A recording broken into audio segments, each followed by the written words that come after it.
CM योगी का bulldozer model इतना hit है कि उसकी गूंज गुजरात के बंदरगाहों तक सुनाई दे रही है। लखनऊ के अकबर नगर से अतिक्रमण को हटाने के लिए जिस तरह से सीएम योगी ने बुलडोजर की फौज उतारी, ठीक उसी तरह गुजरात के कच्छ में सीएम भूपेंद्र पटेल ने बुलडोजर सेना उतार दी है, जिसने अतिक्रमणकारियों के साथ साथ अपराधियों की भी कमर तोड़कर रख दी है।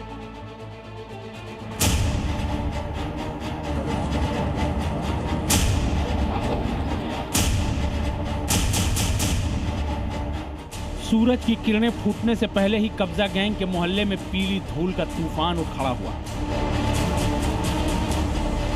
और बुलडोजर की रोशनी में अतिक्रमण वाले मंसूबे पर पीले पंजे का प्रहार हो गया।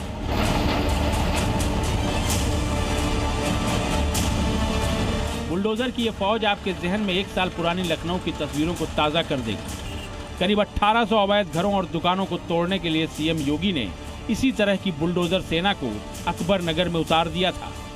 योगी के बुलडोजर ने अतिक्रमणकारियों की कमर तोड़ने के साथ ही 24.5 एकड़ एरिया को मलबे से भर दिया था। जहां पहले अकबर नगर के नाम पर यहां पे पॉल्यूशन का एक माध्यम बना हुआ था, वहां पर भगवान श्री राम के छोटे भाई लक्ष्मण जी के नाम पे सौमित्र वन का यहां पर गठन हुआ है। अतिक्रमण के खिलाफ सीएम योगी के संकल्प का असर अब गुजरात में भी दिखने लगा है। दादा का मिशन अकबर नगर एक्टिवेट हुआ तो अतिक्रमणकारियों में भगदड़ मच गई।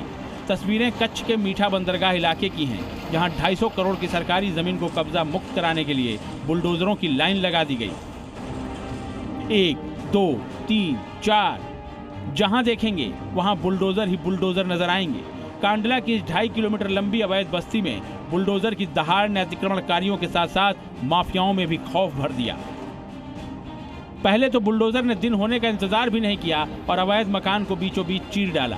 वहीं दूसरे बुलडोजर की चोट से अवैध कब्जे की नींव ही ध्वस्त हो गई। तीसरे और चौथे बुलडोजर ने कब्जा गैंग पर ऐसा प्रहार किया कि देखते ही देखते कांडला में अकबर नगर जैसा मलबा पसर गया। कांडला के मीठा पोर्ट पर इतने बड़े एक्शन की जरूरत क्यों पड़ी, इसे भी समझना जरूरी है। दरअसल ये इलाका समुद्र तट से सटा है, जिसके चलते यहाँ ड्रग तस्कर एक्टिव थे। साथ ही इस इलाके से अवैध हथियारों की तस्करी भी बढ़ गई थी।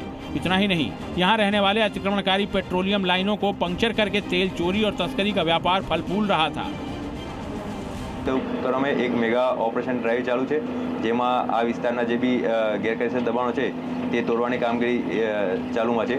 આ વિસ્તારમાં જે બી મોટાભાગે રહેવાસી છે તેમાંથી ખાસ કરીને લોકો ગુનાહિત પ્રવૃત્તિ સાથે સંકળાયેલા છે, જેમાં ખાસ તો પેટ્રોલિયમ ચોરી તેમજ damage two public property act તેમજ પ્રોહિબિટ બુટલેગરો છે, આ વિવિધ ગુનાહિત પ્રવૃત્તિ સાથે સંકળાયેલા હોવાના લીધે अतिक्रमणकारियों ने इस इलाके में न केवल सरकारी जमीन पर कब्जा किया था, बल्कि ये क्षेत्र अपराधियों की पनाहगाह भी बना हुआ था।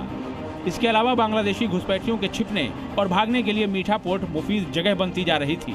यही वजह है कि इतने बड़े अतिक्रमण को हटाने के लिए सीएम भूपेंद्र पटेल ने 20 जेसीबी, 20 हिटाची मशीनें, 40 लोडर, 40 डंपर और 500 पुलिसकर्मियों को मैदान में उतार दिया। दावा किया जा रहा है कि दादा की फोर्स ने करीब 250 करोड़ की जमीन को अवैध कब्जे से मुक्त कराया है। यहाँ आने वाले दिनों में ग्रीन हाइड्रोजन और ग्रीन मेथेनॉल प्रोजेक्ट स्थापित किए जाएंगे। ब्यूरो रिपोर्ट, जी मीडिया।